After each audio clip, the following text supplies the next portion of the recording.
All right, are we streaming? Oh, looks like I need to adjust this camera a little. Try.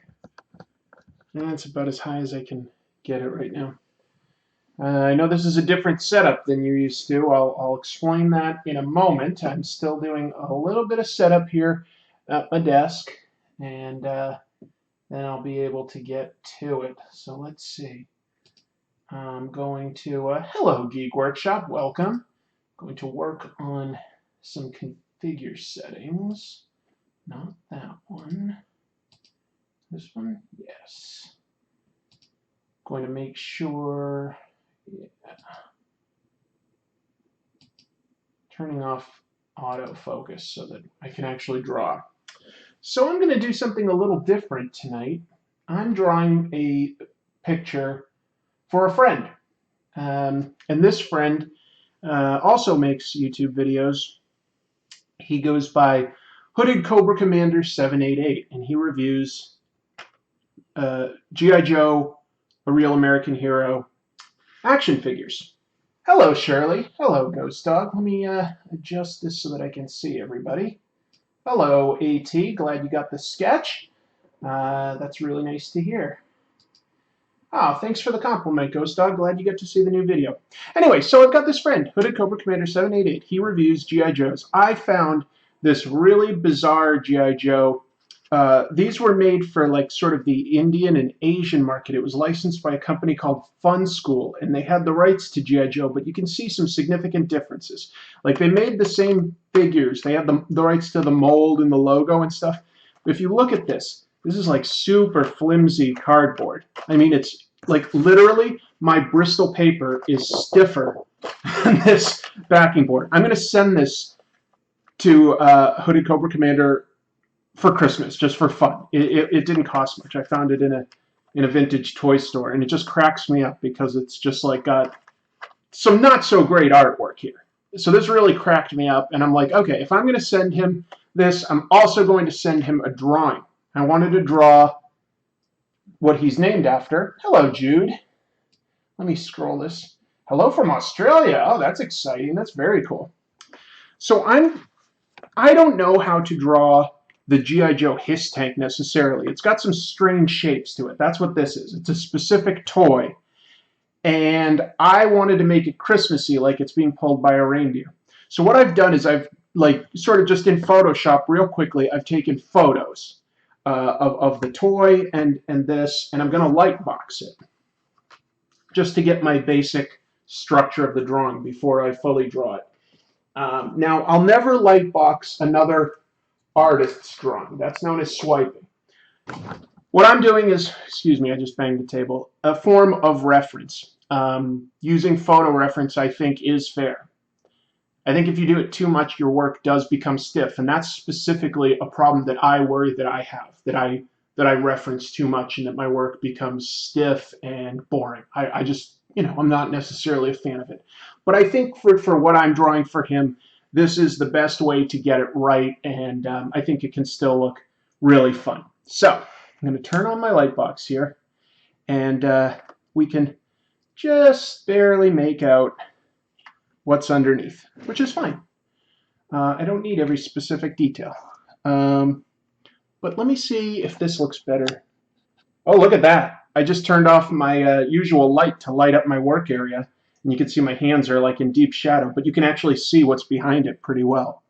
So I'm going to use that and just a technical pencil to start roughing in the drawing. And so this might be a little boring, I suppose, just sort of looking at someone finding the basic shapes for a drawing. But anyway, that's how I'm going to approach this, and I figured I might as well live stream it and just be honest with how this approach is. So one of the tricks you can also fall into when you use photo reference is you have to make sure that it's the right perspective and that the shading like matches. So I'm not going to really look for too much in the way of like the light source for either of these because they're not going to match. And I had to like find a reindeer that was in roughly the same plane as this truck so that like my reference actually works. I'm not trying to act like that's anything too impressive. I'm just saying these are some of the pitfalls that you can fall into. So as I'm drawing this, I'm really not looking to get any of the texture down. I'll do that when I do my actual drawing. I'm just looking for like the main shapes that I would potentially have trouble with.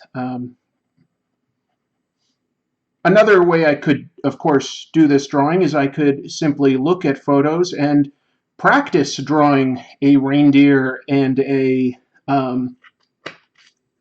HISS tank, etc. And basically, I just don't have the time for that. So this is sort of a speed up. It's a type of cheat, but hopefully, you know, I don't think that using photos is really the same as like swiping another artist's work, which I consider plagiarism. This I just consider sort of an approach. It's not necessarily the best approach, but it's an approach, and it's what I'm going to be using tonight. Hopefully that makes sense. And one thing that's nice about like this is I can sort of peek at the reference underneath to make sure that I'm sort of doing what I want to do. Oh, hello, comic book guy. Look at that. Bunch of folks joining us. That's really nice. Hope everybody's having had a good weekend. And yeah, like we'll get ready for the work week ahead, right? Depending on what time zones we're in. So we've got a strap here. We've got like sort of a big bulby eye socket. Okay, there's a little bit of an eye here, eyelash.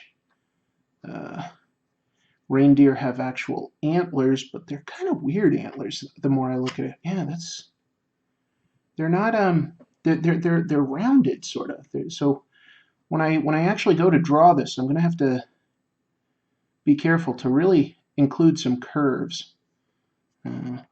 Yeah. All right.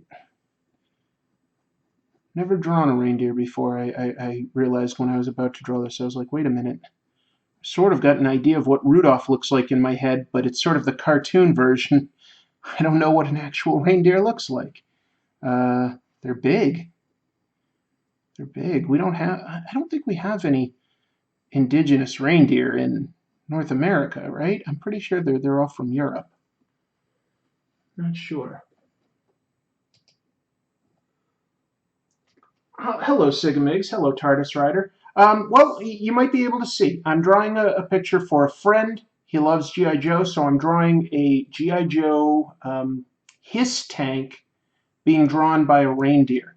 And because I don't really know what either of those things look like, and I don't really have the time to practice per se, I'm using reference and talking through how I personally approach using reference. I see his ear sort of tucks back like this. Okay, cute. Reference is a tricky thing, you know. Too much, your drawing is stiff. It doesn't. It's okay for a drawing, I think. It's bad for a full comic book because panel to panel, good luck getting reference for like, you know, the same person and the same vehicle, etc., like, you know, in different positions like you want it to be. So you can end up with a very flat image, even if there's a lot of detail to it all. So it's tricky. I think that like to do a simple illustration like this, I think that using a photo reference piece is okay. But I also think it's a bit of a crutch. So anyway, I have conflicted feelings about it overall. But we'll just try to bang out the rough shapes here, and then I'll put in the detail and the shading and the texture and stuff. I'll put all that in as we move along. Okay, so that's roughly going to be my reindeer. Yeah, that's good. Yeah, comic book guy is referring to, I think, Greg Land, and he's pretty notorious for using photo reference a lot. I don't think that's as bad as swiping from other artists, which I think is the worst thing you can do. But a lot of people, his detractors, will say that his art is boring. You know, you're always seeing the same stuff, the same faces, the same poses, the same angle on the shot. So that's one of the problems you can run into when you start getting used to using reference. If you use a reference like here and there, like somebody just wants to get, say you're drawing a scene for Spider-Man, and the script specifically calls for him to swing by the Chrysler Building. Well, then you want it to look like the Chrysler Building, and using a piece of reference for that might be a lot faster than mapping out all of the 3-point perspectives, especially when you get to like something like its steeple. But you're also locked in because there's only so many angles on that photo, so you're not really able to rotate it in 3D space to be the angle that you want. Instead, you'll have to make your character fit that spot, and that's one of the drawbacks of using reference. Like if I'm drawing this picture right now, and I think honestly it'll come out like a fine looking picture.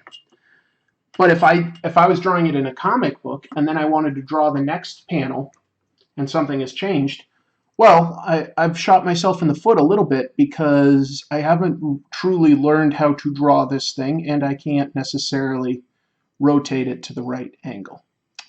So anyway, these are some of my thoughts on using reference. I think it's okay in some situations and shoots you in the foot in others.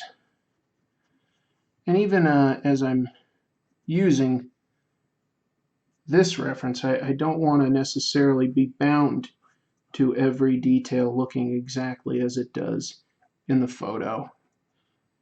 So we'll see. We'll see how it goes.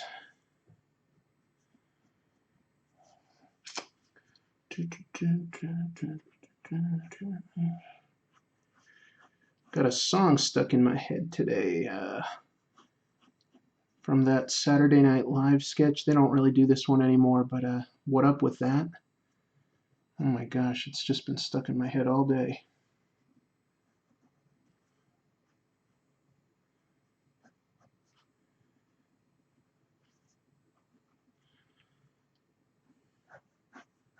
So, anybody reading anything good these days? If you watch my channel, you may recall that I recently did a review of Blade of the Immortal, and last night I got to see the live-action movie by director Takashi Miike, and I gotta say, I loved it. I thought it was great. I thought it really captured the essence of Blade of the Immortal. Maybe not perfectly. There's a couple areas where I wish that he had approached a certain main character a little differently, but overall, I thought it was a blast. What a movie! I mean, it's something. It's something great.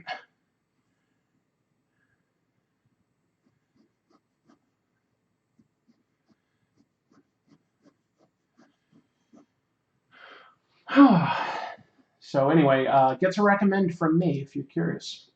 Okay, let's see.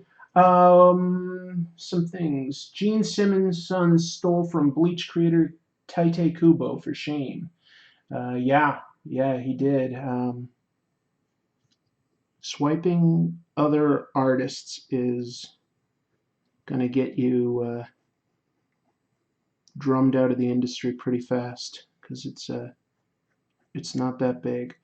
People like won't always respect you for doing what I'm doing right now, using some photo reference, but they're also not going to necessarily kick you out. So some artists, use lots of photo reference, and that's just how they do. Like Greg Land and And I think Tony Harris and there's several others will like do quite a bit of reference, and it's just part of their approach. But if you copy from another artist, that's not okay. What else are folks saying? Will you be covering any more French comics? Says Comic Book Guy. Absolutely, absolutely. I even know what my next one will be. I don't know when it will be yet, but I'm also trying to make it like share a little bit of French culture with it. I've got a friend who happens to be filming a TV show, and he's living in Paris for several months while the show is being filmed, and I wanted to potentially have him visit like a comic book store or something, but we'll see. That may not come to pass. It all really depends on his how much free time he gets while he's doing the show. So it's not a guarantee. But I know the comic I want to review. Would love to have him step into a French comic book store to get some footage so that we could also sort of discuss that a little bit on my show. We'll see. We'll see. Almost done with my sort of outlines here, and then I can really get started on making this my own a little bit more.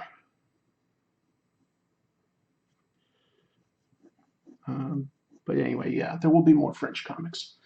If you're using reference, make sure it's correct. I once saw an American comic set in Seoul, but the artist drew Hong Kong. Excellent point. Excellent point. Just because something is labeled something doesn't make it accurate. I've seen people try to draw cities that I've lived in, and I'm like, it looks like a city. It doesn't look like the right city, you know? That doesn't necessarily look like X, Y, or Z. So you're right. That's another trap you can fall into using reference. That's from TARDIS Writer. It's yeah.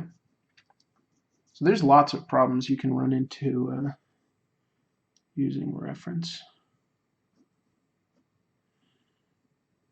Okay. Almost there. I'm going to put a little guy here.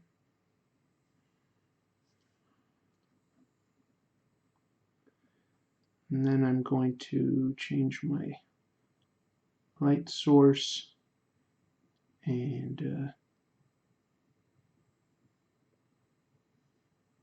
yeah, anyway, we'll get there in a minute.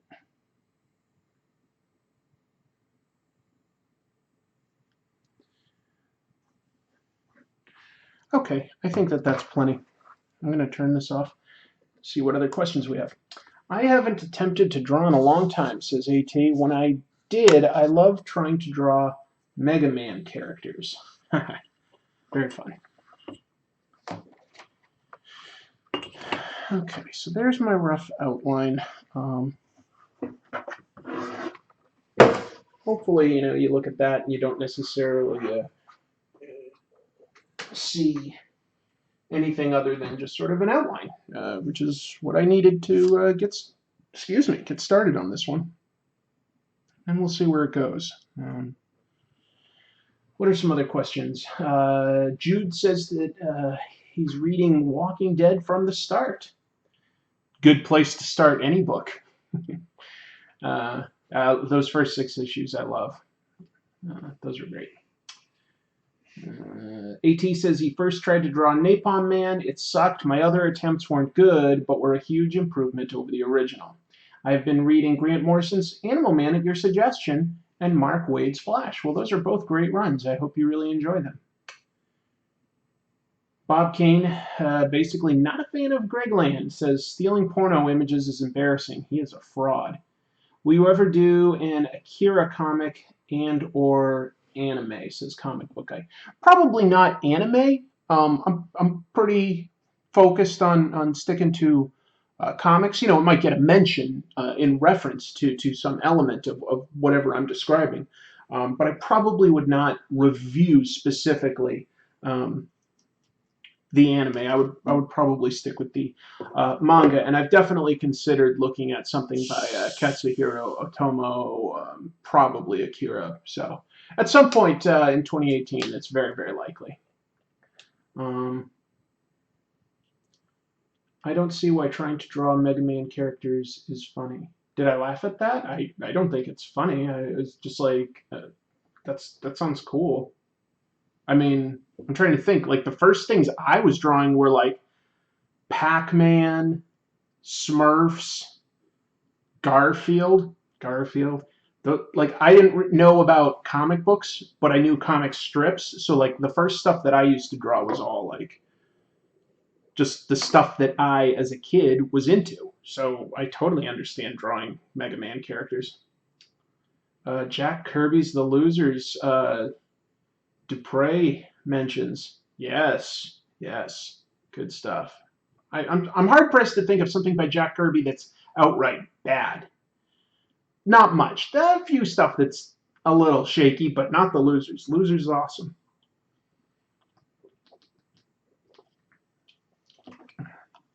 I also liked the update on The Losers. I know the artist was Jock. I'm forgetting right now who wrote it, but that was good. That was pretty cool. I like that. All right, so let's see here.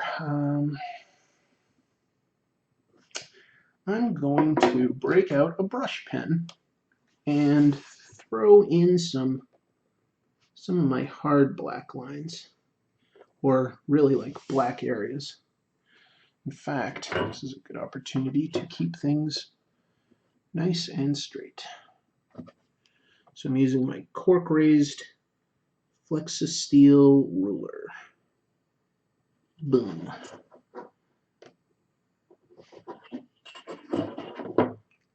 I started reading Inhumans because of you, Chris. Inhumans can be hit and miss. I liked what Jack Kirby did with it. I do. I think a lot of people have never really had a solid grasp on what to do with them. It's because they're really not the X-Men. You know, they're weirdos, but they're isolationists, and that's a little tricky to get behind. Like the idea of people that just want to be left alone. By its nature, storytelling wise, that's slightly passive. Now the characters themselves, though, are really interesting and deep. So you can definitely there's definitely good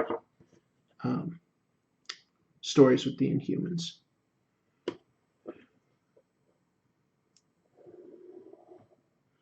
If this Marvel deal to acquire Fox's assets goes through this week, I bet you anything we start seeing the X-Men pushed a lot more than they have been in quite a while, and I would not be surprised to see the Inhumans fade to the background. Because Marvel was trying very hard to push the Inhumans as sort of a replacement for the X-Men, and I don't think it's worked. I don't think that they've generated enough good stories to quite go that route. Let's see. Oh, thanks, TARDIS Rider. I'm glad you caught the Inhumans video. It's let's just say Inhumans. I meant Hanukkah. I don't know what I said. Thank you. I came across it and I was like, you know what? This is kind of a nice little story. It isn't like, I don't know. It just sort of uses Hanukkah as a light metaphor for a sort of quick adventure of the week. And I've been reading a lot of comics for a long time. I've read a lot of like holiday specials by Marvel and DC. There's never a Hanukkah story. It just does not happen. So I was like, this is actually quite rare. And I even tried to do quite a bit of research, like looking for other Hanukkah stories. Hardly any. It's quite rare. Medusa is a jerk, says Comic Book Guy. So Software Agents Corp, AT, says, If anybody is trying to pick up comic trades, now is the time to do it, by the way. I've been checking bookstores, and it seems like almost everything is in circulation. Well, yeah, as the holidays approach, bookstores definitely load up on a lot more than usual. Oh, I picked up a manga that a lot of people have asked me to review. Ever since I started this channel, people have asked me to review Devilman by Go Nagai. And I did pick one up this past weekend. So that's something that'll probably happen in 2018. I'll look at that. Something to look forward to if that's your thing.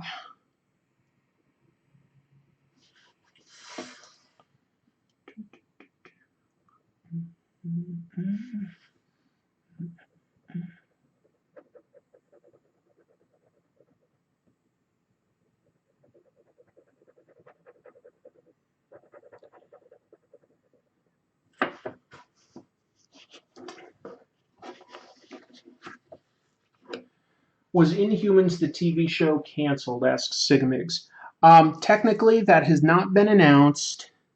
It probably has because, well, first of all, the ratings were really bad, and all the reviews for it were really bad. So that's already a pretty big strike against it. When Agents of S.H.I.E.L.D. was premiering a couple weeks ago, actress Ming-Na was on the red carpet, and they asked her about Inhumans, and she's like, wasn't that show? And then she stopped herself, but it sure seemed like she was about to say canceled. So, nothing official has been announced, but it's very likely that that show has been quietly canceled, and that was our look at the royal family in the Marvel Cinematic Universe. Until there's any sort of reboot or look at like a multiverse or something, that's probably all we're likely to get of the Inhuman royal family. Not the best. Well, let's face it, that is actually probably Marvel's very worst so far within their cinematic universe. I couldn't get through it. I'm a huge fan of Marvel. I couldn't get through it. I think I watched 3 episodes out of 8, and I couldn't get through it. Hulk versus Thor movie says, hey man, your Hanukkah video was baller, yo, and I ain't even Jewish, son. Good. I was hoping it was, entertaining for everybody. It was a fun little story. Back in the days when Justice League could basically be almost any collection of superheroes that the writer felt like using.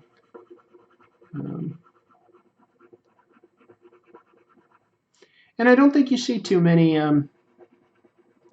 superhero stories of like sort of man against nature like that. Like, it's so often like man versus man or man versus like technology gone awry. I guess you could sort of argue that this was a bit of that, but yeah. A little something different though.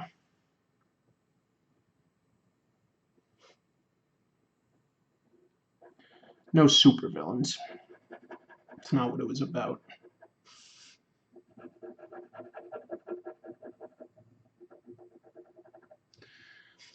What else do I have for pens?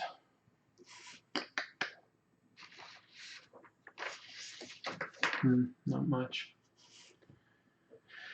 Hello, Sly Fly Guy. Ming-Na, so sassy. TARDIS Rider says, I was under the impression that Inhumans was officially just supposed to be 8 episodes, so technically not canceled, but abandoned and not to be heard of again. Yeah, I mean, technically, you're right in the sense that it was only commissioned to be 8 episodes. They told the full story that they were telling. But if it did well, there's no question they would have brought it back for more. And instead, I don't think it did very well at all. So I think it's going to quietly go away. I've been hearing some pretty good things about Runaways, but I don't have Hulu, so I haven't seen it yet. I'm very curious to see that one. Fingers crossed. Let's see if this pen is doing any better. Not bad. I'm just going to be spotting blacks for a while, so this is kind of a little tedious, but this is a picture I'm actually going to finish because I want to mail it out to my friend tomorrow. So if I'm going to do it, I got to do it now.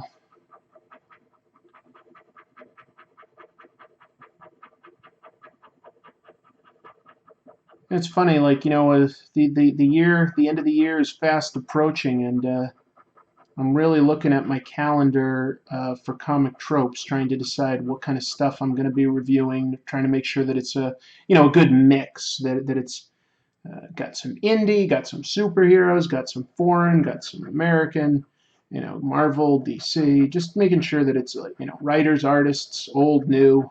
It's tricky, funny, good. There's just so many topics that I want to cover. So much that I want to use the show for.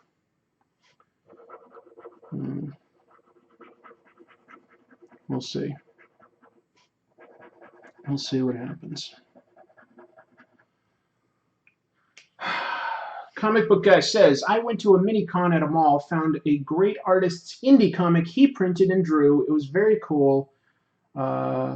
There are more than the big two out there, and I'm glad to be part of the indie movement. I'm a huge fan of indie comics. Now, of course, just like anything, there's plenty of crap out there. However, the great thing about independent comics is there's usually a lot of passion behind it. Somebody has gone to the trouble of figuring out how to print or self-publish or get a small press publisher convinced that their story is worth sharing with the world. And it's usually got some very personal elements or some big passion behind it.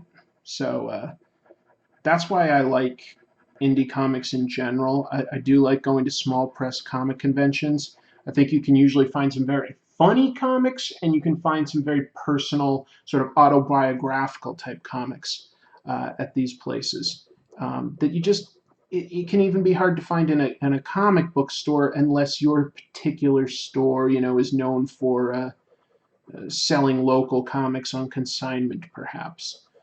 Most comic book stores, I don't feel, have a large indie section, unless that's what they are. And there aren't many of those. Anyway, I definitely have found some great stuff by going to small press Comic Cons. And I'm definitely willing to take a bigger chance. I've always found that, how I act at a small press Comic Con is different than a large comic convention like a New York Comic Con or something like that, Emerald City Comic Con, because if I go to a big Comic Con, I will swing by Artist's Alley, but I don't always stop at every single table and talk. There's just so much to see and to do. I really need something to catch my eye generally, or be recommended to me by somebody. But if I'm at a small press Comic Con, I will often slowly walk by every table and have a lot more conversations with people to try to really understand what's being sold, and I will take more chances on the material.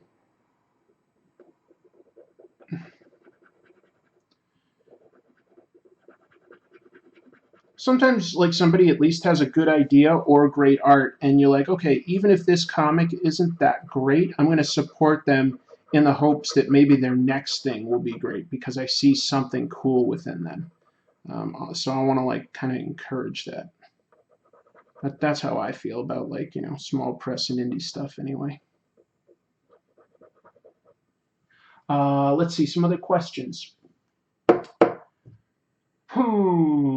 Jude says, perhaps some more 2000 AD characters, such as Rogue Trooper. Possibly. I'm a fan of Rogue Trooper. Hold on 2 seconds. My neighbor's texting me.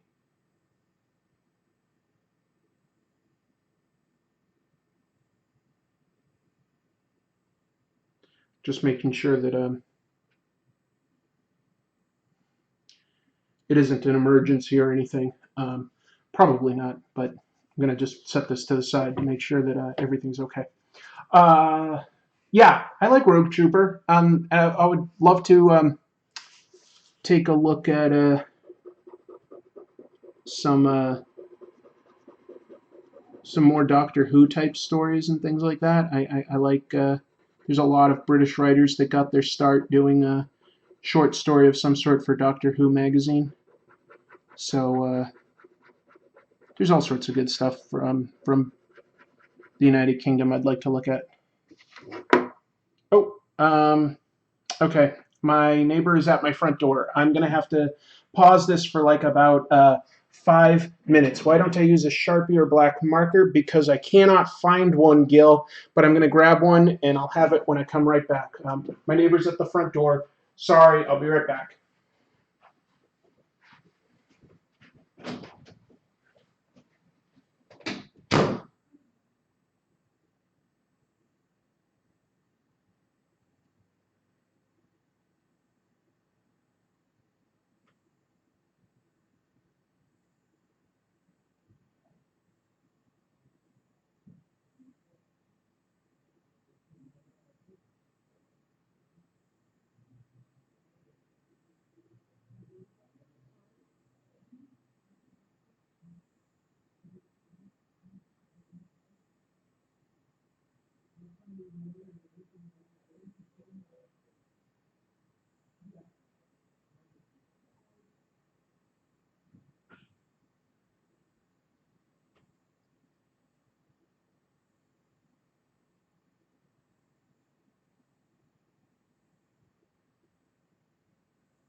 All right, folks, I'm back. Wow, this is hilarious. Oh my gosh. Here I am. Okay, so first of all, I grabbed a Sharpie. Good suggestion, Gil. Second, my neighbor made me a DC Comics up, and away parfait. This is from a DC Comics cookbook that I have. Yikes. This looks very sugary. This is for a future video I'm doing. I'm just going to put this to the side. And wow, that looks intense. I'm going to take a photo of this thing. I hope you'll bear with me. There we go. Here's a photo of the up, and away parfait for me. And now I'm going to do a selfie with it.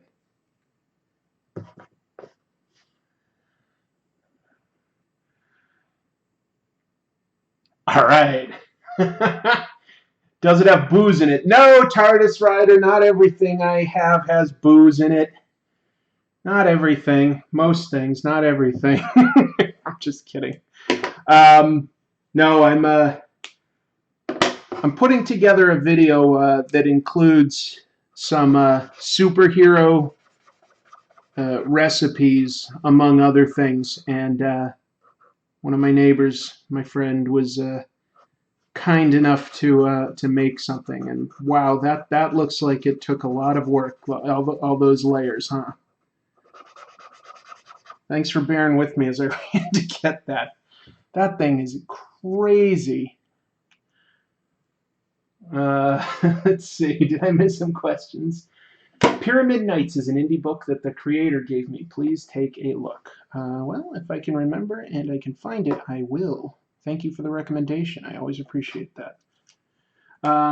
And what else?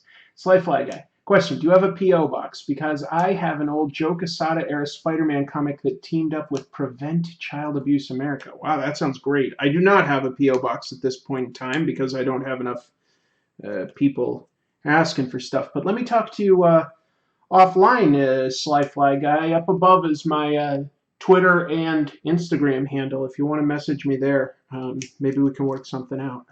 That sounds interesting.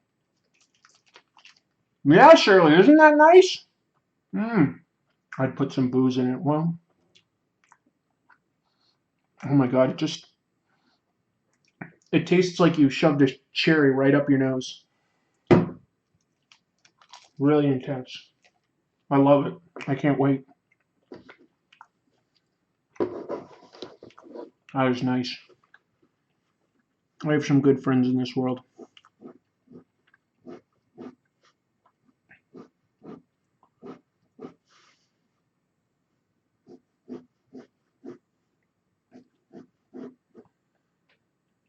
Excited to share that with everybody when I get there.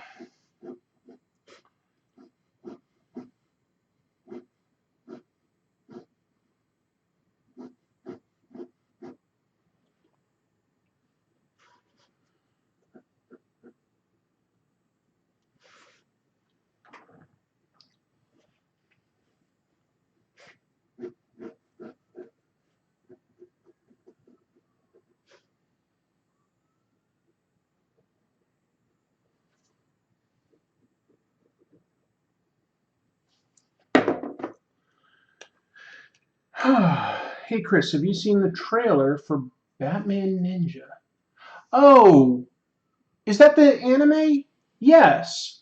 Yes, Gil, this is a Cobra Hiss. It's a friend loves Cobra Hiss tanks, so I'm gonna draw one for him. Yeah, you know what? I'm trying to think. I guess I knew that trailer was out, and I haven't watched it all now that you mention it. I'll have to give it a look. Does it look like it's gonna be okay? I want it to be, but yeah, I don't know.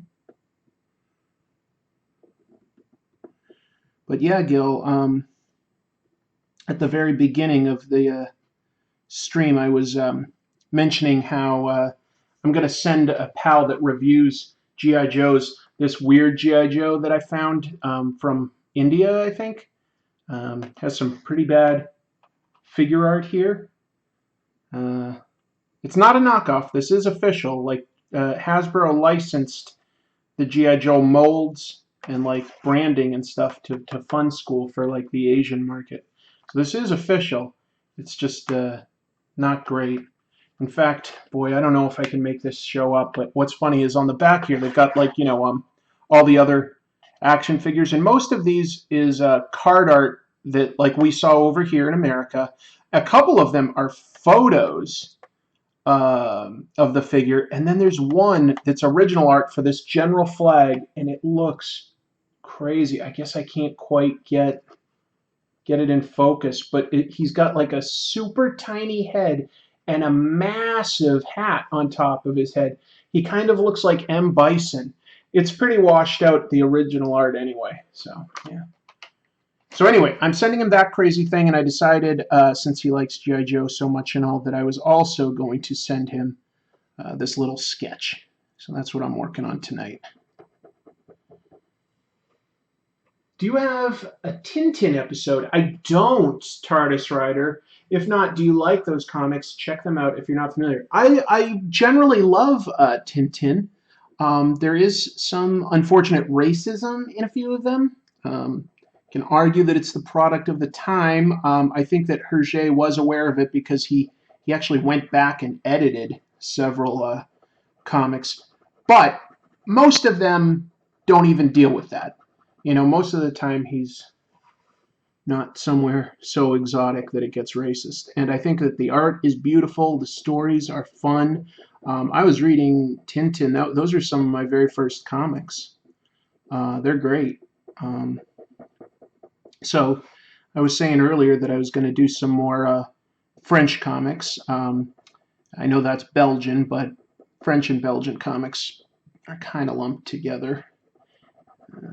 They're all bande dessinée, so I will definitely talk about Tintin at some point. There's a lot of good stuff to like there, and it's very influential to a lot of comic book artists. Probably, arguably, like, arguably the most influential comic in French Belgian comics. If not the most, then like second or third most, for sure. You know, like you could say, well, Mobius is more influential. Okay, fair enough. Hergé came first, so he influenced a lot of people. Anyway, yeah, could be a great topic. Don't know if I have an angle on it yet, per se, just other than like it's cool, but I'll figure that out. Aliens Are Noobs says 11 of 10, not enough Gotham by Gaslight. What's that mean? I haven't covered Gotham by Gaslight enough? Trust me, it's crossed my mind. I'm a massive fan of Mike Mignola, and I love Batman as well, so I've definitely considered it, but I don't know that I have that much to say other than this is a great comic. I'm drawing kind of slow tonight. I'll try to speed things up. Let's see, what do I have here? Let's work on some of this reindeer here. You know what I'm going to do? While I work on the reindeer, I'm going to zoom this in. Give me just a moment here. And we'll move in closer for the reindeer. Okay?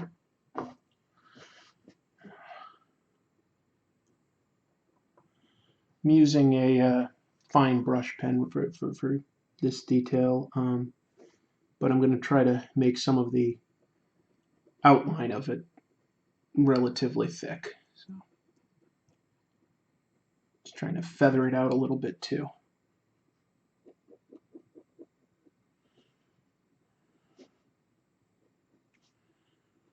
At least in places.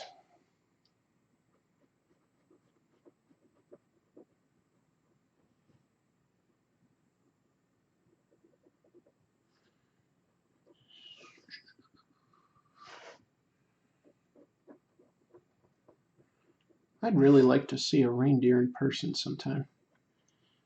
Do they have them in Sweden? Because I'd like to visit Sweden. Maybe I could like sort of make that a point. See, wonder if they have them in Iceland. I'd also like to visit Iceland a lot.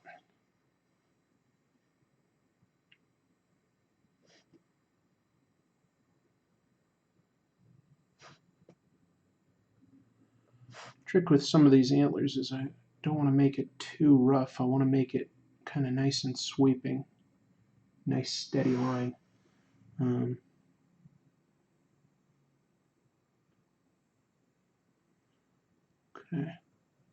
It's all right. Okay, let's see. Oh, see you, Shirley. Have you ever seen the G.I. Joe called Cobra Mortal? No, I haven't. Is that an action figure or a comic book? I don't know what Cobra Mortal is, I'm afraid. Oh, Dupre tells me that reindeer are in Iceland and Sweden and Russia also. Thank you, thank you. I will have to try to see one if I can get myself some vacation time. I don't know which of those places I'd be able to visit first. Well, probably not Russia. Russia's still a little trickier to visit because you have to get like an invite and have a place announced that you stay. Like you basically have to either know someone or use a travel agency. So it ain't cheap to get to Russia. Iceland is probably the most affordable option right now.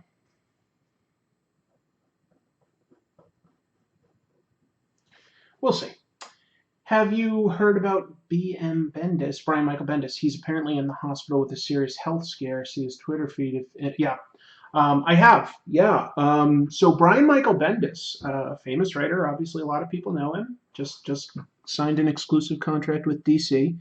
Had MRSA. which is a very bad bacteria. Sometimes it's as simple as basically like a cyst, but sometimes MRSA is life-threatening. It is a bad, bad infection to have, and apparently his is tremendously serious. He went blind for 4 days from this stuff. He's been in the hospital, and yeah, he is tweeting now, so I think he's sort of out of the woods. But that's kind of scary. I mean, I'm not the biggest Brian Michael Bendis fan these days, but I think he has done a lot of stuff in the past that I really enjoyed. I liked his work for a long time, and I certainly wouldn't wish any ill on him. So I was like surprised at how serious it was, the stuff that he was talking about. Um, Definitely wish him a full and speedy recovery. Pretty scary stuff. I never listen to comic reviews, just follow what you like and love. However, I have liked your show very much and it's very easygoing. Well, thanks, comic book guy. Yeah, I'm not trying to overly push my opinion on anything, just sort of like share my thoughts on comics, comic book history, technique, etc. I'm glad that you're enjoying it. That means a lot to me. All I want to do is create a show that interests people in comics more or less.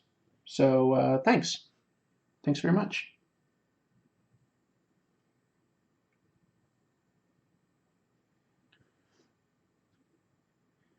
Hearing little things like that kind of does help make it worth it in a sense, because you don't want to like think that you're doing your show in a complete vacuum. You don't want to think that you're doing the show just for yourself and no one else.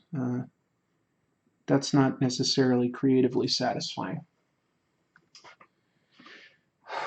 Oh, cool. Software Agents Corp says, I've been reading some of Jack Kirby's New Gods work. Really neat stuff. It really was. It's just frustrating that it never really gets to reach its own organic, natural conclusion because of sort of outside forces. But a lot of cool ideas, a lot of individually cool issues of stuff like New Gods, Forever People, and Mr. Miracle. So, yeah. I learned about MRSA from House MD. You know, I never actually comped that show. I'm aware of it, of course, but yeah, that's one that just sort of slipped my radar. Never really gave it a try.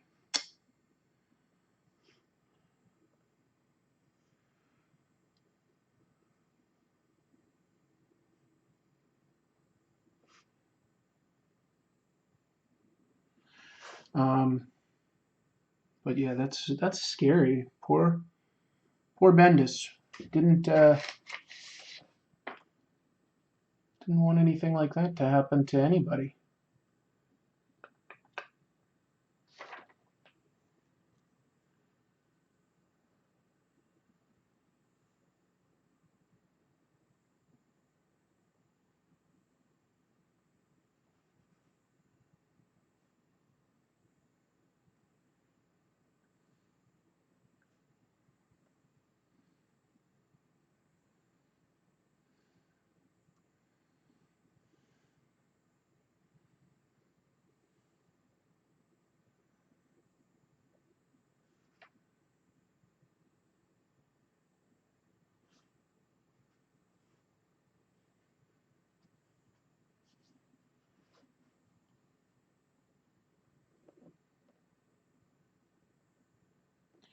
Sorry, I went a little quiet. I was trying to just sort of figure out what I wanted to draw here for antlers.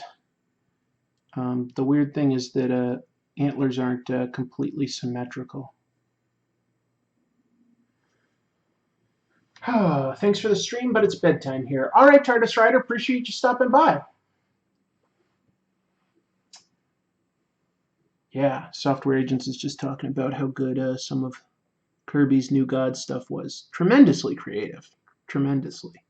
And he did lay good groundwork for others.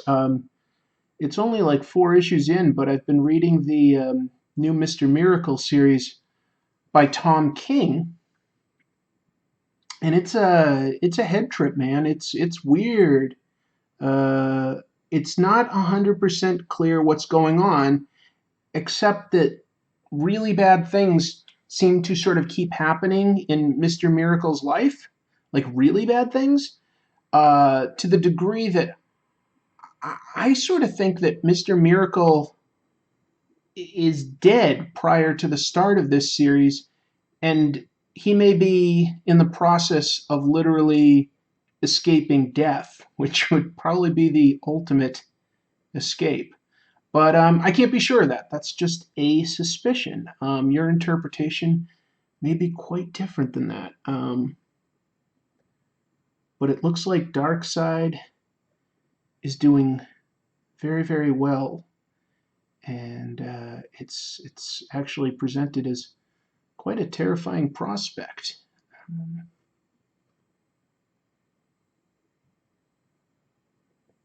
Anyway, be curious to see where it goes. But I tried that one because a lot of viewers were saying try stuff by Tom King. Okay, so I've picked up Vision, Batman, and Mr. Miracle. And I agree. Tom King seems to be a very talented writer. New ideas, well-defined characters.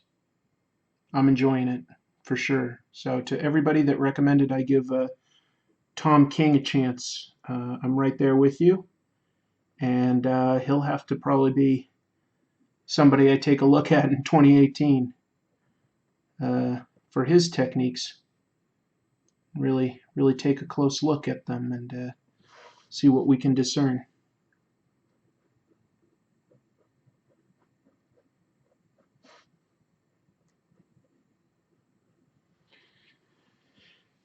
King is one of the best talents at DC currently. Sure seems that way. So I fell out of DC in a pretty big way at New 52. Tried a couple of their books just as it was kicking off. Didn't tend to care for much of what was going on. Largely abandoned it, other than just to read news of like what was going on with certain creators and characters. People are like, oh, but Rebirth is really good. More or less a fresh start, good jumping on point. Okay, been a while since I've read DC. I'll give it a try. They're right. The few things I'm reading of Rebirth, I'm into. Overall, I do think you sort of reach a point where you're not as into every superhero character as much as you used to be. It's not so much growing out of it per se, so much as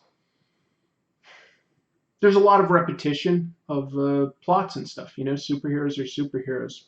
And when it's serialized like that, like no firm ending, it can be hard to really give it anything too original. So you just start to see a bunch of the same stuff, and you're like, all right, I don't need to read as much as I used to. And so that's sort of where I'm at. But then you hear about a good writer or a good artist that's doing something very special with the character. They do have a good idea, and I look for those. I listen for those, and yeah. So I'm enjoying what I'm seeing of Rebirth, specifically with Tom King's work on Batman and on Mr. Miracle. I'm enjoying both of those, so they both get a recommend from me. Oh, here's an answer from Gil as to Cobra Mortal. It was a G.I. Joe figure exclusive to Argentina. Basically the Cobra version of Snake Eyes, same mold, except it was colored silver, black, and red. In that case, I have heard of that in general, Gil, but I've never seen one in person or anything like that. So yeah, Cobra Mortal. Interesting name. Something is lost in the translation to English there. That's not necessarily what Hasbro would have named one of their things, is it? Must mean something more to that audience.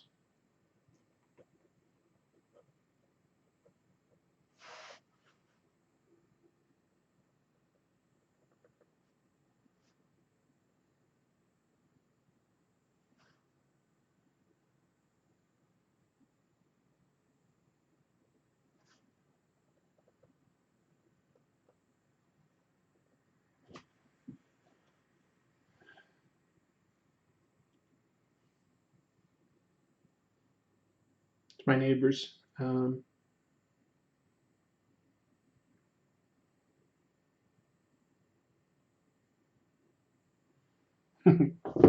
That's so nice of them to have made this monstrosity for me. Again, the Up, Up, and Away Parfait. This is the Superman. This is like they call it a breakfast food, but it's totally a dessert.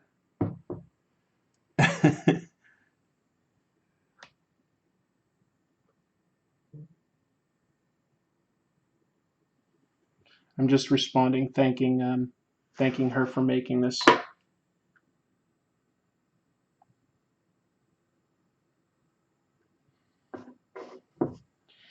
Let's see. Didn't King do something involving Batman and Looney Tunes recently? Yeah, he did a Elmer Fudd versus Batman comic. That sounds insane to me. I'm like, what could that be? People are saying it's good.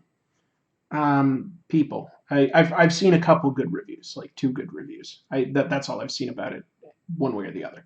But still, that's something. And I'm like, huh. I haven't read it myself, but it's weird enough that I'm curious.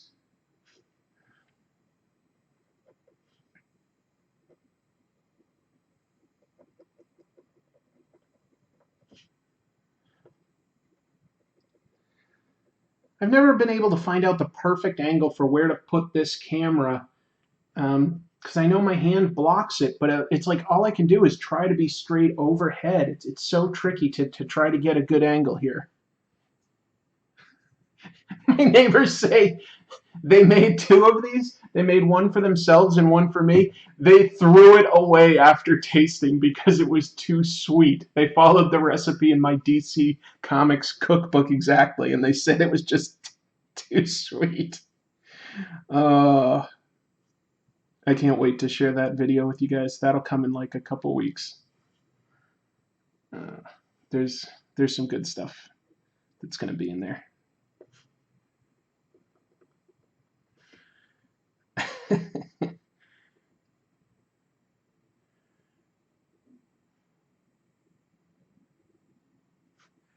I saw a good. I'm drawing sort of like feet in snow or hooves in snow. So I just rewatched the original, not the original, excuse me. I watched the remake of the thing from 1982 by John Carpenter, starring Kurt Russell. Hadn't seen it in years. So good, so good. I'd always thought of it as good. I'd forgotten just how much I enjoyed it. It's good. All right, some other questions. Uh, Miles Durkee says, the variety of comics you go over is what really makes me think this guy is something different. I love that you go from hero books to Archie to Tales from the Crypt. You evaluate them on their own individual merit and show what is to be loved about each genre. Keep up the good work.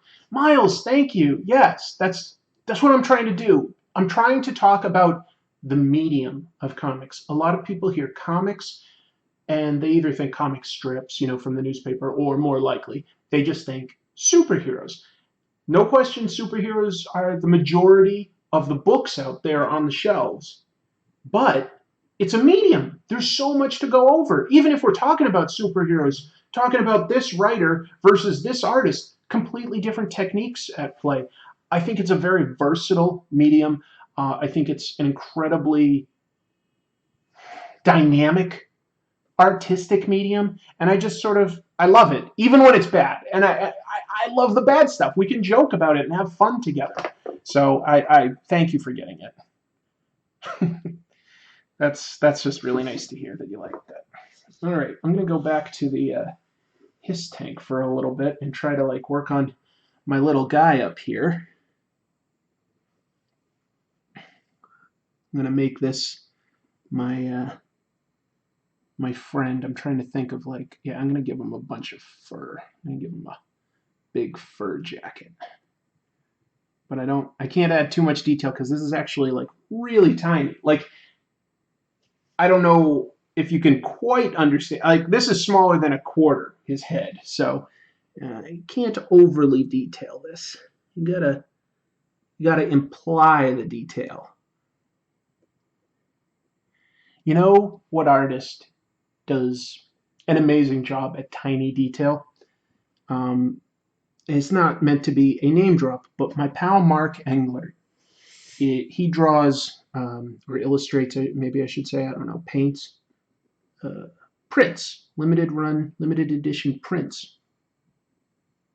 And the detail he will put in to something that prints only the size of like a dime blows me away. And it's because he'll do a bunch of it, like the final version, digitally, so you can really zoom in. He recently did a new Game of Thrones print featuring, well, I won't go into big spoilers per se if nobody's watched it before, just a character on a dragon. And the detail, oh, the detail just melts my heart almost. Melts my cruel black heart. No, it just looks awesome. Um, and it inspires me, like how much work he puts into this tiny little thing that, you know, you won't see the full artwork when it's printed. But to him, it's there. You know, to him, it's important that it's right and accurate.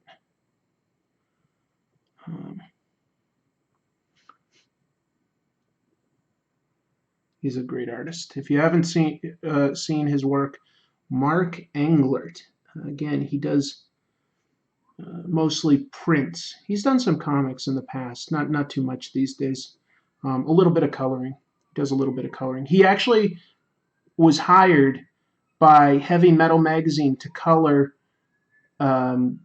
pages drawn by Jack Kirby for Lord of Light, which is perhaps better known here as Argo. Argo was a real thing that the CIA did, where there were some captured hostages, and the CIA built a fake movie to like a fake Canadian supposedly movie to get CIA operatives over there to rescue hostages. But it had to operate as an actual in-production movie, and they hired Jack Kirby to do a bunch of designs for it. And this stuff was never published. There were all these gorgeous Jack Kirby humongous prints that were never printed. This is back in the 70s, so this is like over 40 years old. And just last year, I think it was last year, Heavy Metal got the rights to publish them, and they hired my pal Mark Englert to color them in. What an honor to work on some of the last new to viewers Jack Kirby art. I don't know if we'll ever come across any more, you know? Pretty amazing. Pretty good. Pretty good. Rashidul Deepan. I'm probably horribly pronouncing your name, so I apologize. Thank you for joining us. I like the smiley. Thank you. Very kind of you. All right, let's get back to this little guy up here. Give him some winter gear, some fluffy cuffs, maybe some mittens here. And he'll be supposedly operating the HISS tank.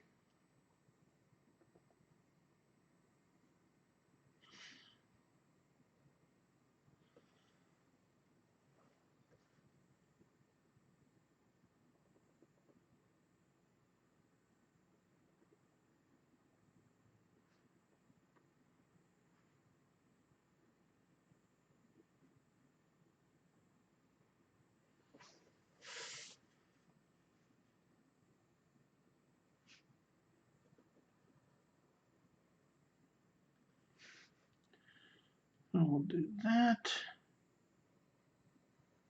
Do all that. Kind of messed up there. Hopefully that'll look okay since it's glass.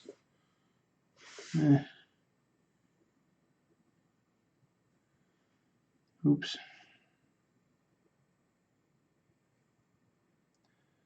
This brush is starting to split a little bit, so it's becoming difficult to work with. Jack Kirby did the art for Argo. Yeah, that's what I was talking about. The art for Argo. That's what my friend Mark Englert got hired to color for Heavy Metal magazine last year. So I thought that was just incredible. What an honor. What a privilege.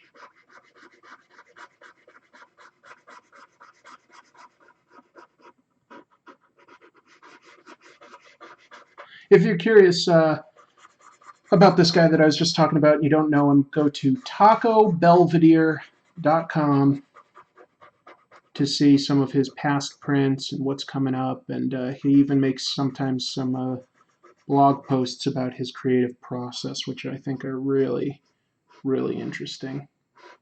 He'll show, like, you know, how he pencils something, gets it approved by Disney or Warner Brothers, you know, etc., and how he moves on from there. My dad is watching Curb in the other room. Good. I approve. I like Curb Your Enthusiasm. It's pretty good. Pretty good.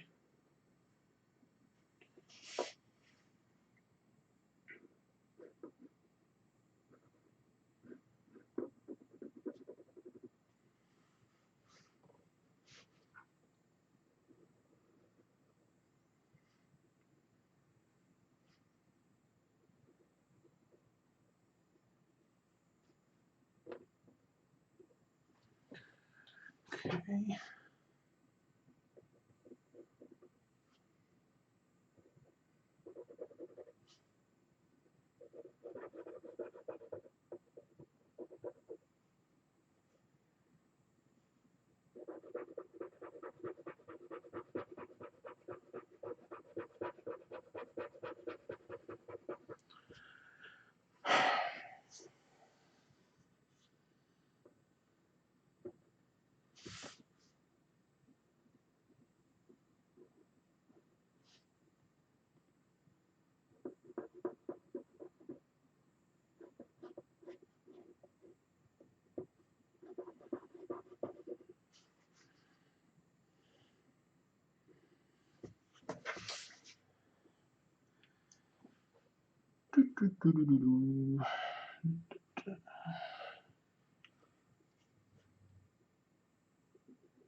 No more questions.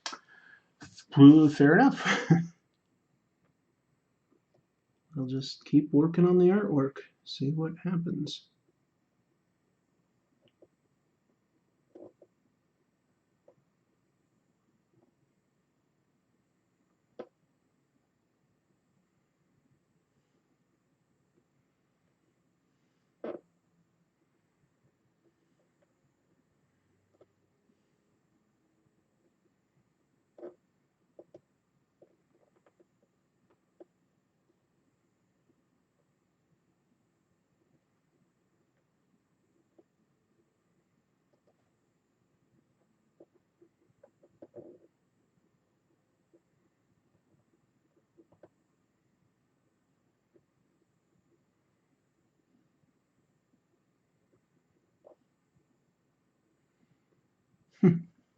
It's kind of fun to draw tiny like this. Sort of hint at the person more than anything else.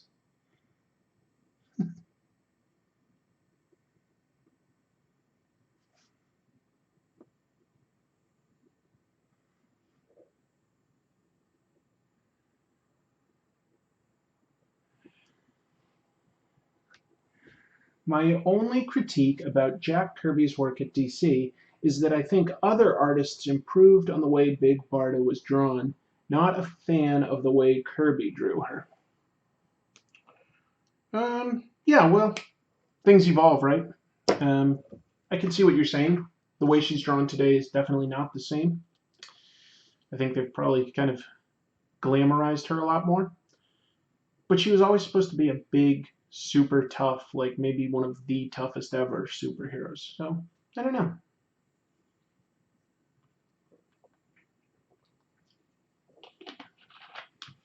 But I understand your point. That's fair. I'm going to give this guy a huge bag. I'll have it knotted here and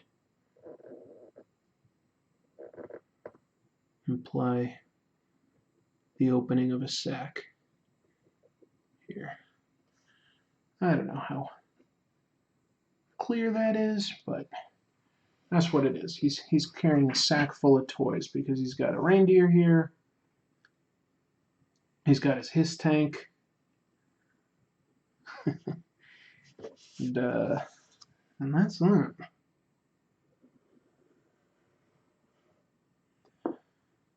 Okay.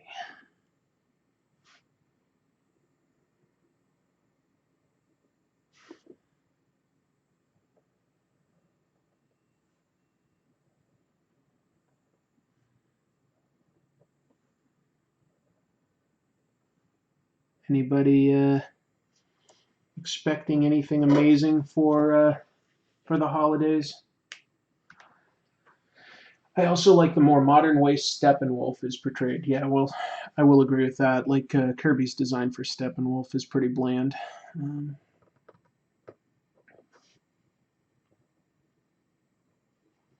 But Steppenwolf was never really supposed to, I don't think, be a very important character.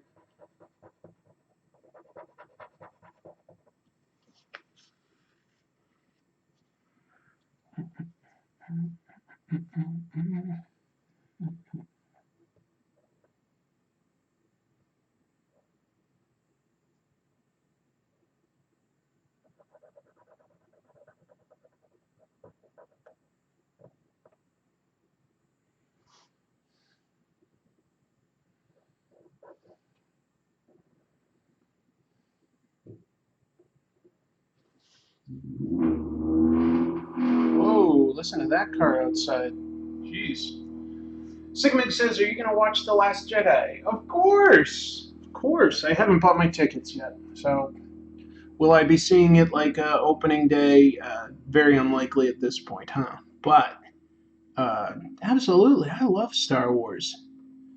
I've been disappointed here and there by it, but I still have a huge effect. I mean, I came up with Star Wars, you know? I mean, I have my earliest memories are of seeing, like, Yoda and Jabba the Hutt and stuff like that. So, yeah, I'll always give Star Wars a chance. And I'm excited about this. I overall might not have been the most original, but I really enjoyed Force Awakens. It was a good movie. Yeah, I'm excited for it.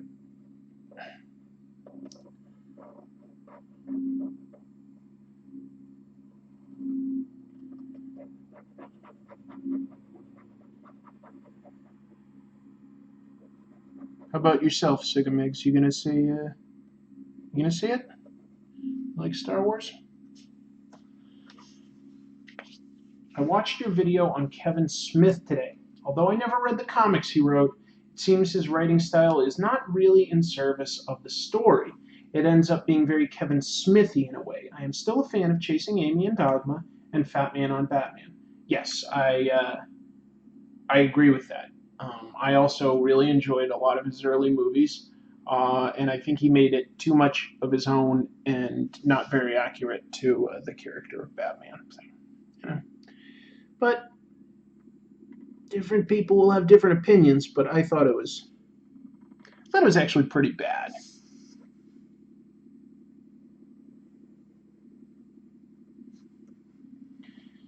That's my opinion. The movie's been getting really good first impressions. Last Jedi, good, good. Um, yeah, yeah.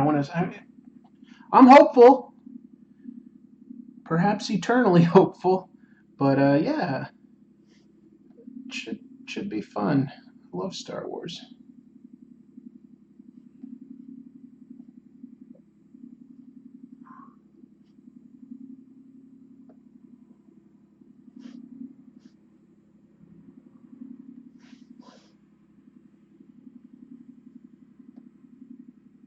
Boy, somebody's got a car running outside that's quite loud. It's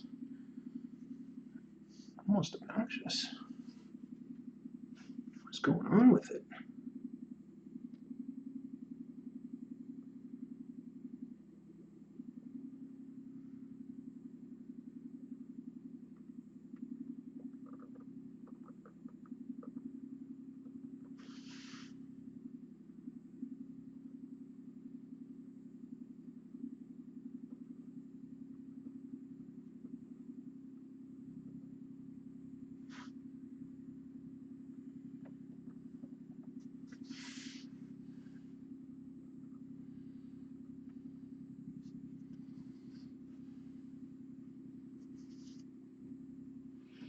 Sorry, I just drew a line down here without adjusting the page. I forgot that it was all zoomed in. All right.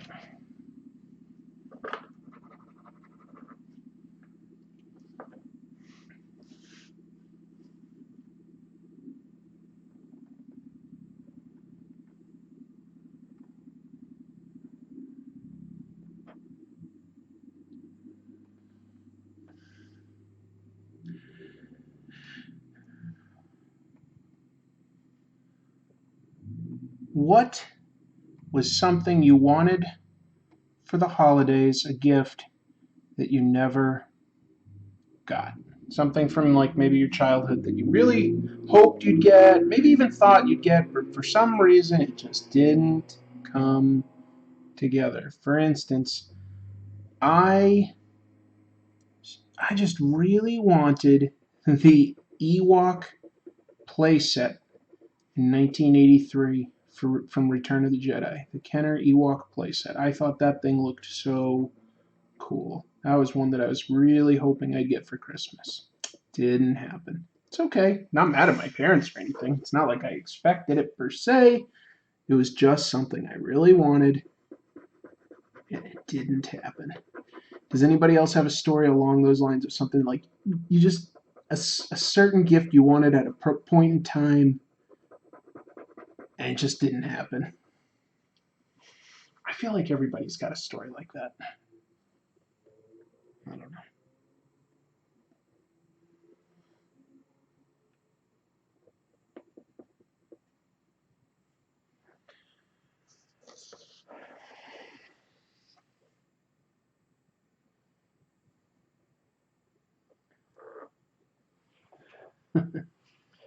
Let's see, some things here. Blah, blah, blah. From what I've been hearing, it's not another Empire Strikes Back, which is a relief. Yeah, Empire Strikes Back is great, but we've got Empire Strikes Back. Let's see something new, right? Oh, that would be nice. We'll see. And I know there were several more comments. I'm going to look at them in just a second. Just banging out this little component here. All right, what do we have here? I was never a huge Star Wars fan until the Clone Wars cartoon. This is from Miles Durkee. For whatever reason, that series made me really feel like it was a huge connected universe with real issues and conflict. I've only seen a little of Clone Wars, but what I've seen is quite good. You're right. Like they explore different angles for different characters. It's quite ambitious, it seems, in its own way. So hopefully someday I've got some time to see some more. We'll see.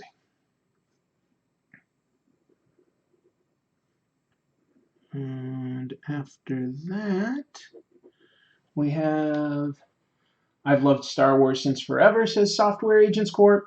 Even the prequels were an event for me. It was Star Wars. Yeah, they were an event for me, but they also sort of disappointed me. So, wasn't really what I wanted out of Star Wars, but whatever.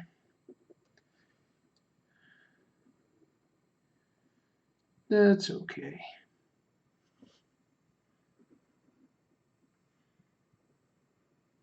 Maybe more people liked it than me. I don't know. Miles says, I have a twin brother. We always shared our gifts. I just wanted something that was mine. Wow. Huh. That's a. You know what? There's a part of me that can relate, Miles. I don't have a twin, but I was born on my mother's birthday, and my sister was born on my father's birthday. So we only had two birthdays to celebrate each year. And in some ways that's fun, and in another way, like as a little kid anyway, you kind of want the day to yourself, but you also have to be like, oh, I have to, like, think of my parents. I have to be respectful and thankful, and and I don't know if I was, but tried to be, and yeah, I sort of wanted the day to be mine, and it never really was, and it never really will be, but that's okay. I'm not mad. It's just what it is. Software Agents Corp says, I wanted the Tiger Zord toy from Power Rangers in 1994. Didn't get it. Dad couldn't find it anywhere. Brother got it for me in 2015. He says it's a legacy reproduction. It's beautiful, and he wanted the other Thunder Zords. Sigmig says, I wanted GTA 4 when I was a kid, Grand Theft Auto 4. Didn't get it for obvious reasons. My dad and his mom have the same birthday. Oh, see, Sigmig? It's in some ways it's nice. You'll never forget. There's zero chance of forgetting when birthdays are in my family. But you don't really get your own day. You know, a little bit more as a kid, I'm sure. I'm sure that my parents made it all about me and stuff. But you just want it to be your day.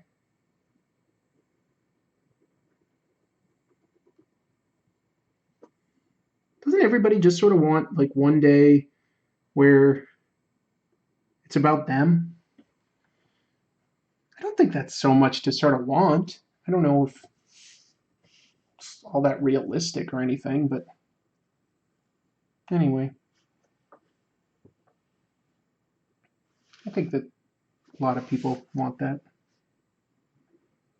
Trying to figure this out. Okay, so it's got sort of a mechanical box here.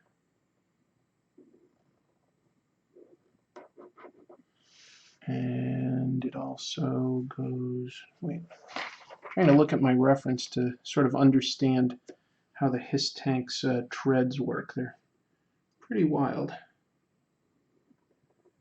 we'll get that. And it'll just come in like this. Okay. Weird. All right.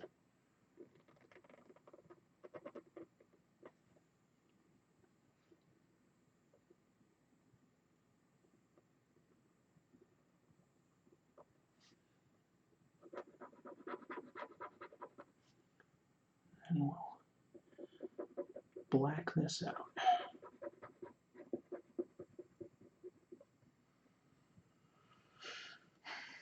What else are people saying? Yo, what's good? I just found out about your channel. Well, thanks, Israel. Welcome.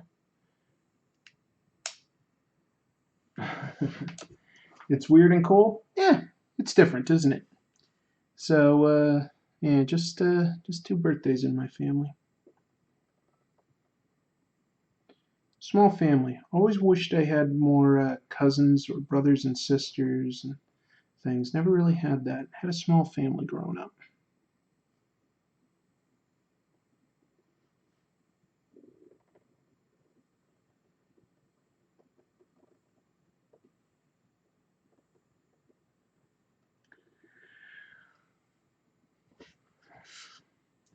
Well, we're getting there.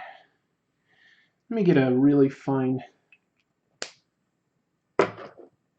What do I have here? I have a micron. Just gonna give this guy, my pal here, a little more definition.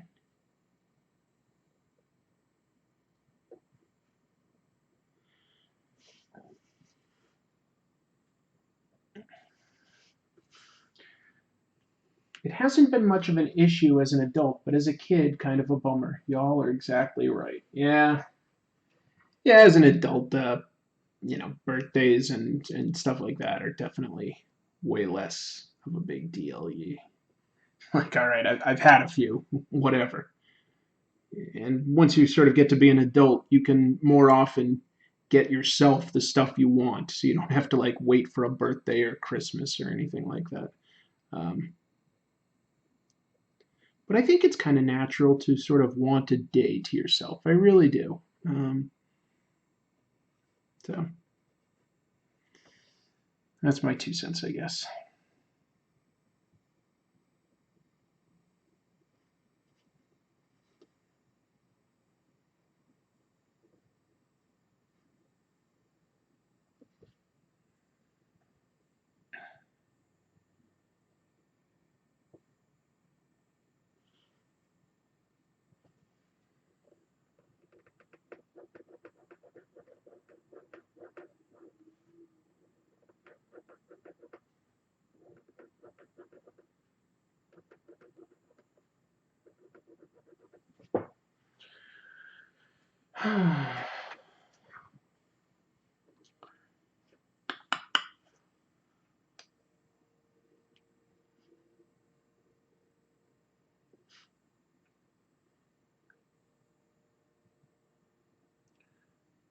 This is the point where I've been drawing for a while and I'm starting to get a little bored. But I gotta mail this out tomorrow if I want it to get to my friend in time, so no sleep till Brooklyn, right?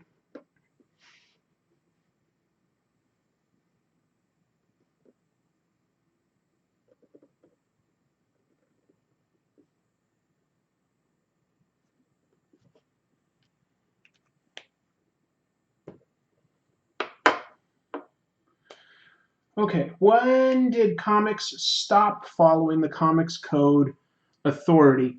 Um, it's been a very staggered, long process. I'm trying to remember. I don't remember the exact year that Marvel and DC stopped following it. It's relatively recent, though, all things considered. But each of them had like sort of published issues outside of the code, so they were moving away from it for a long time. Does Archie not even follow the code? If Archie Comics doesn't even follow the code, then I'm not sure when the whole organization disbanded officially.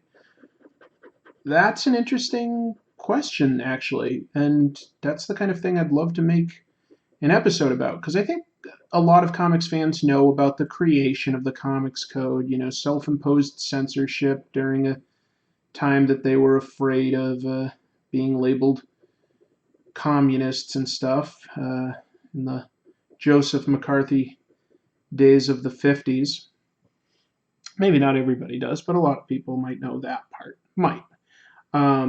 But as far as how many people are aware of, like, what that actually did to various publishers and, uh, when it went away, that's an interesting angle to potentially discuss. So maybe that's something I'll look into for an upcoming episode.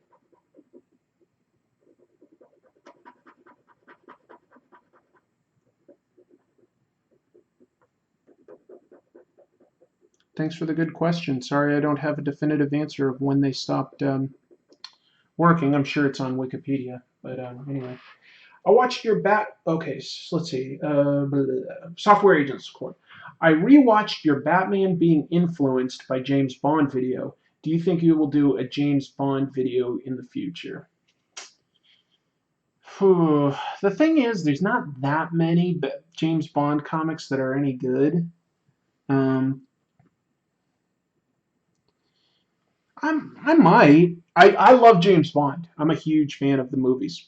Like even the pretty bad ones like, Die Another Day and View to a Kill. I can totally watch and enjoy those, even though they're bad,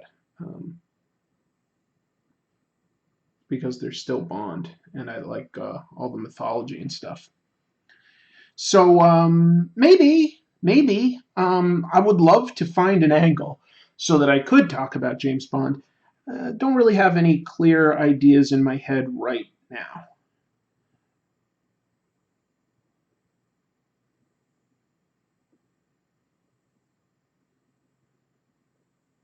But I'd like to.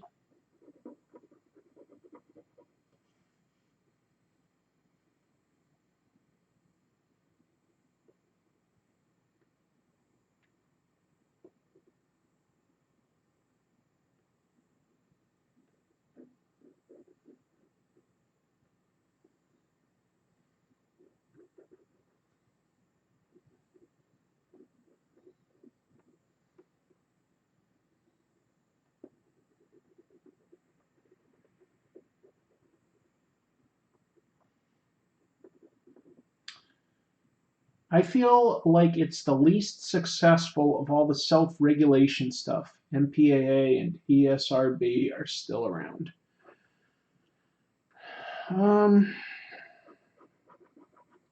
I guess that really would depend on how we define success.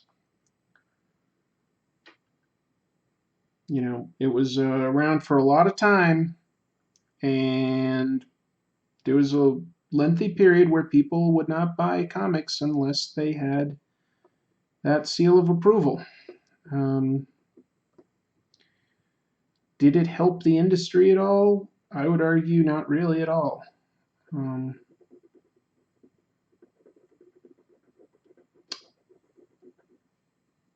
But maybe there needed to be something early on that sort of helped indicate, what comics were for kids, which ones were for teenagers, maybe. Not necessarily a review board per se, so much as just an idea, a suggested age range on something. Maybe. I don't know. Maybe not. It's weird. Yeah. The comics code, not a fan overall. Not a fan.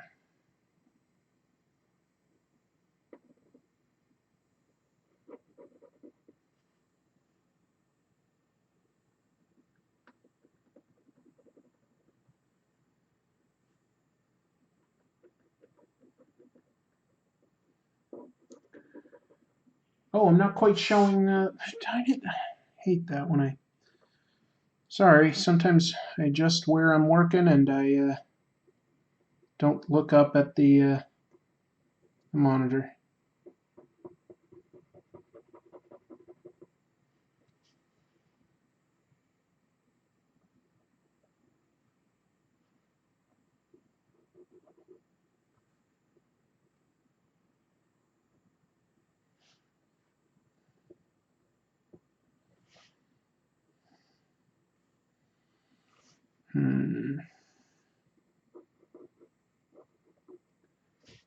I'm close to wrapping this up for what I'm doing.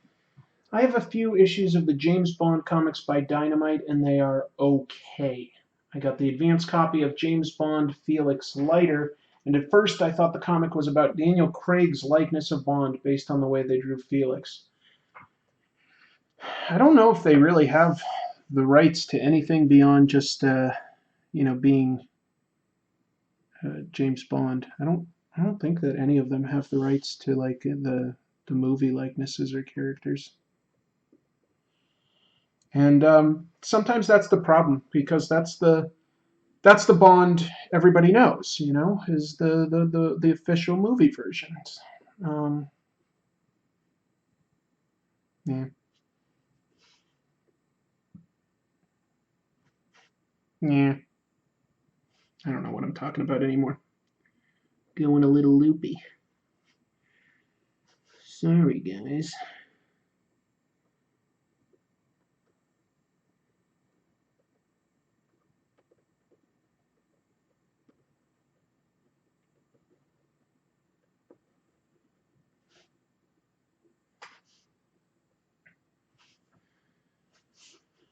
I haven't actually read any of those Diamond ones, though. Diamond. Boy, am I tired, I guess. I haven't read any of the Dynamite James Bond comics, so I can't really comment on them as to my opinion.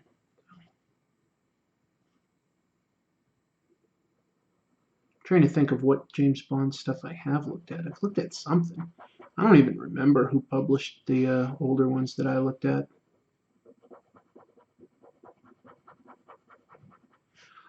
I do like spy comics. There've been good spy comics, but I don't know that James Bond has ever really had a great comic book run or anything.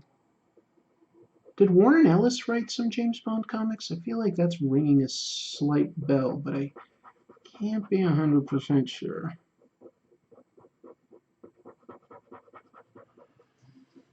We'll see.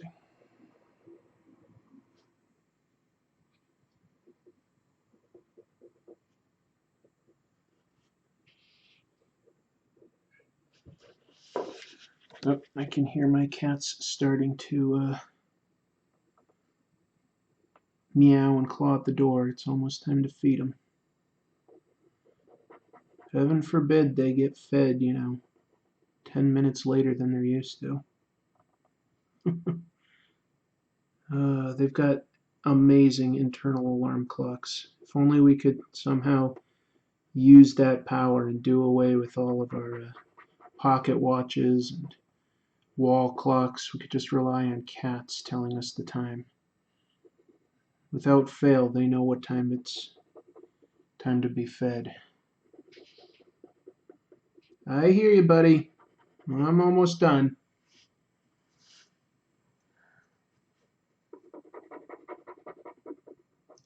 When I'm done, I'm going to put a simple sort of leather strap leash from the HISS tank to the reindeer. That's the idea with this. Like, it's just being dragged through the snow by one slightly bored reindeer.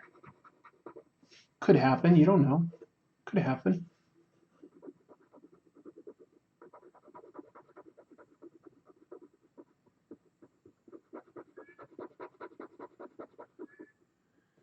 I'll be out to feed you in a minute.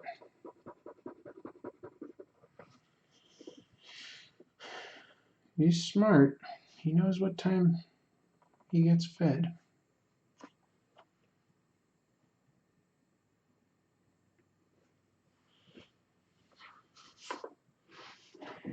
Bond takes his orders from Tanner, who is a very minor character in the grand scheme of things. Yeah, Tanner is just M's assistant. That's kind of weird to take orders from Tanner.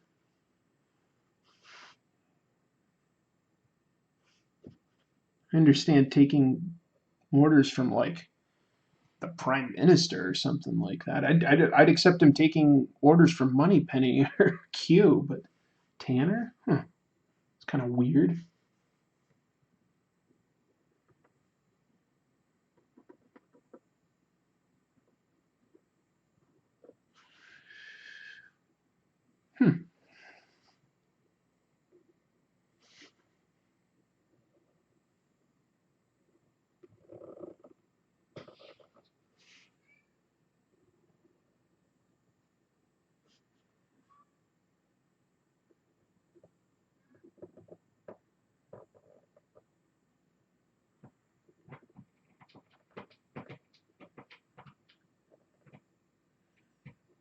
You being a little bit of a jerk out there?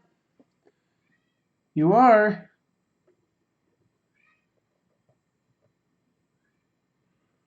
The cat's really making a ruckus.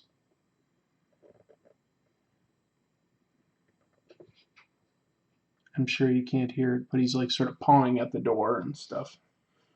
Feed me, feed me.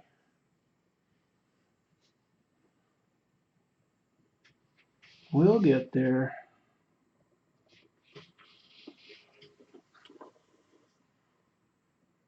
Little goofball.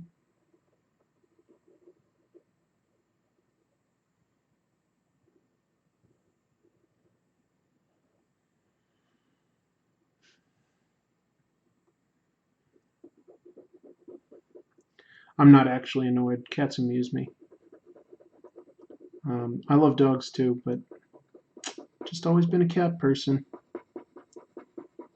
Um, so I really like cats. I feed my cats at night too. My friends all complain about their cats waking them up in the morning. I tell them to feed them at night, but they won't. Oh, I feed them at both morning and night.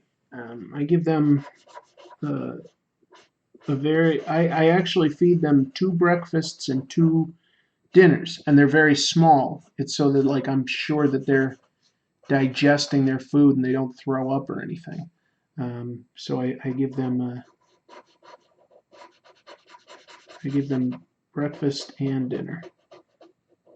Also, one of my cats became diabetic, so I have to give her a shot of insulin every 12 hours, and you can't do it on an empty stomach, so I have to do it like while she's eating. Yeah, that's fun. You get used to it.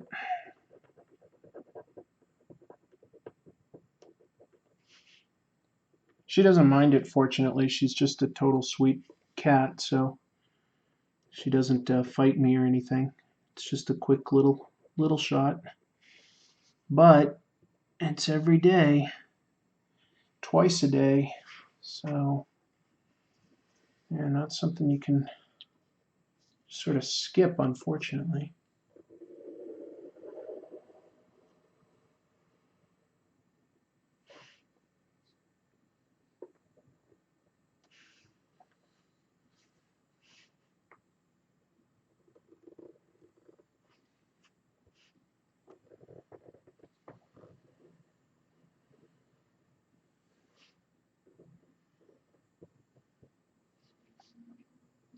These are the reins. And I mean, this was really just meant to be a quick, silly drawing for a friend, and I think I kind of ended up taking my time. Oh, I see. Miles is saying that you give them wet food once at night. Yeah, well, that's nice. That's nice.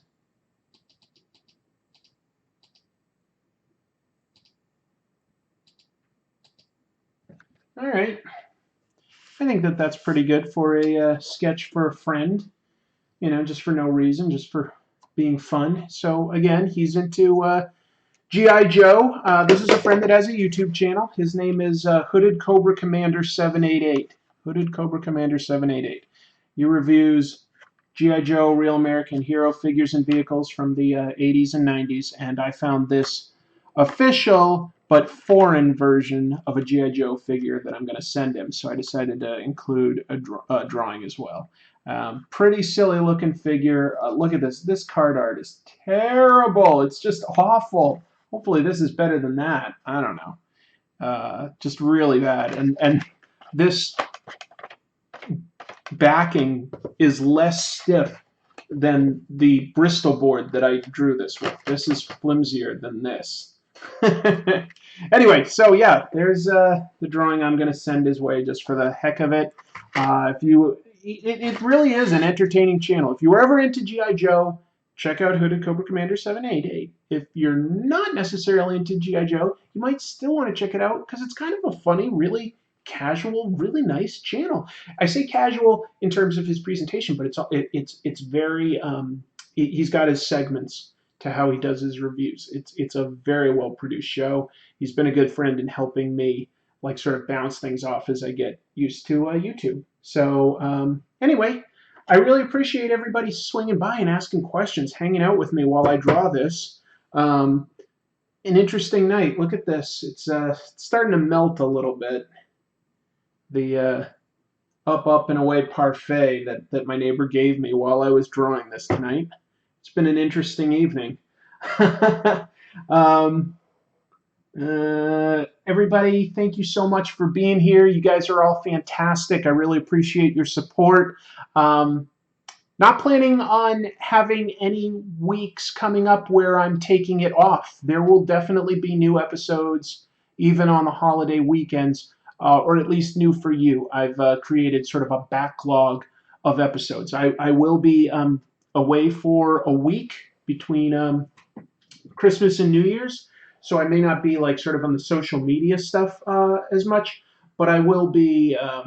But I might be. I will have new episodes to publish. So even though you're away and viewership does go down, over the Christmas and New Year's weeks, I'm going to put out new episodes anyway. So I'm pretty excited. Starting to plan 2018 in earnest. Got some really, really exciting stuff coming up and some stuff that people have been asking for, trying to schedule that in. People have asked for things like, I don't know, Grant Morrison was one that was asked for, way early on. And I was like, okay, but, it took several months to get there. I don't think I have anything else other than to say, keep reading comics. All right, see y'all later.